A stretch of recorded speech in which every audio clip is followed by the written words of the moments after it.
हम ये नहीं कह सकते कि बस भारत के लिए ही और भारत से जुड़ी समस्याओं के लिए ही हमें गांधी को सुनना चाहिए, पढ़ना चाहिए और उनके बारे में बताना चाहिए, but he is also in our blood. गांधीवाद जो है वो भारत के कण कण में है और हम लोग जो हिस्ट्री चाहे पॉलिटिक्स किसी भी सब्जेक्ट को पढ़ रहे हो, उनके आइडियाज़ हैं वो आज भी उतने ही रेलेवेंट हैं। जैसे मैंने पहले भी बताया कि इवन क्लाइमेट चेंज के मुद्दे पे उनका ट्रस्टीशिप का जो कॉन्सेप्ट है मुझे बहुत पसंद आया और उसे हमें अप्लाई भी करना चाहिए कि कैसे हम फ्यूचर जनरेशन के लिए उन रिसोर्सेज को, जैसे सर ने भी मेंशन किया, कि उनको कैसे बचा सकते हैं। तो अगर इतने रेलेवेंट मुद्दों पे अगर कोई व्यक्ति उस टाइम पे वोकल था और उसके आइडियाज़ इतने रेलेवेंट है, तो हम ये नहीं कह सकते कि ही वॉज कंजर्वेटिव और हिज आइडियाज़ वर फार बैकवर्ड। तो ये कहना थोड़ी सी जल्दबाजी होगी, बट आई वुड से कि हम सभी लोगों को गांधी को पढ़ने की ज़रूरत है, समझने की ज़रूरत है। He was a futuristic leader.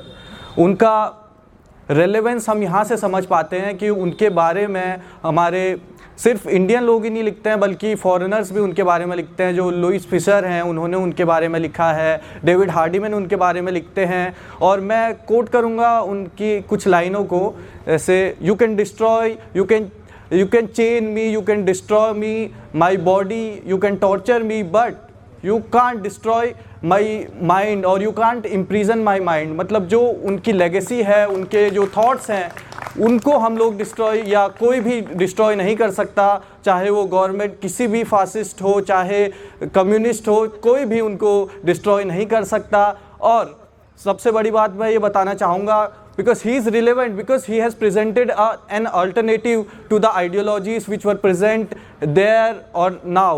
क्योंकि मैं उनका एक बात मैं बताना चाहूँगा, जो बी आर नंदा भी लिखते हैं कि he has presented an alternative to the violence और the what we can say, कि उन्होंने जो स्ट्रगल, मास स्ट्रगल जिसको बोलते हैं, उसका एक अल्टरनेटिव दिया। उन्होंने truth, non violence and self reliance पे फोकस किया, जो कि एक आम आदमी की आइडियोलॉजीज़ है। ऐसा नहीं है कि सिर्फ जो लोग बड़े तबके से बिलोंग करते हैं वही सिर्फ गांधीयन आइडियोलॉजी को फॉलो कर सकते हैं। दलित्स, आदिवासी, पिछड़े वर्ग से जो लोग आते हैं वो उन लोगों ने भी कांग्रेस और गांधी की आइडियोलॉजी को फॉलो किया, because it was more accessible to them. वो उन चीज़ों को समझ सकते हैं। शाहिद अमीन ने लिखा है कि he was called not called Mahatma because उन्होंने बहुत बड़े बड़े काम किए हैं और वो विदेशों में जाके काम किए, बल्कि because he has given solutions to the problem of masses. जो उनकी छोटी छोटी प्रॉब्लम्स होती थी उनको उन्होंने बोला है, उनको उन्होंने बताया है, लोग आराम से जाके उनसे बात कर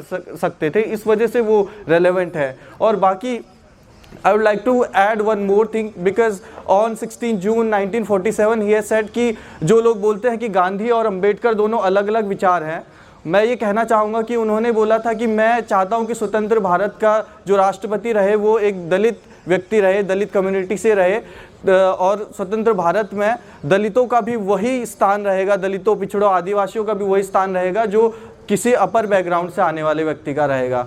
सो he is also relevant in the context of all the kind of discriminations which we are facing nowadays. He has started from contesting against the racism which was started in South Africa. और सबसे बड़ी बात जो मैं आज के समय में ये देख पा रहा हूँ कि हमारे जो गांधी का एक आइडिया था कि जो आप बोलते हैं वही आपको करना होता, आपके एक्शंस और आपकी जो स्पीचेस होती है वो मैच करने चाहिए। तो बट करंट गवर्नमेंट ऐसा कर नहीं पा रही है और अनफॉर्चुनेटली कभी कर भी नहीं पाएगी।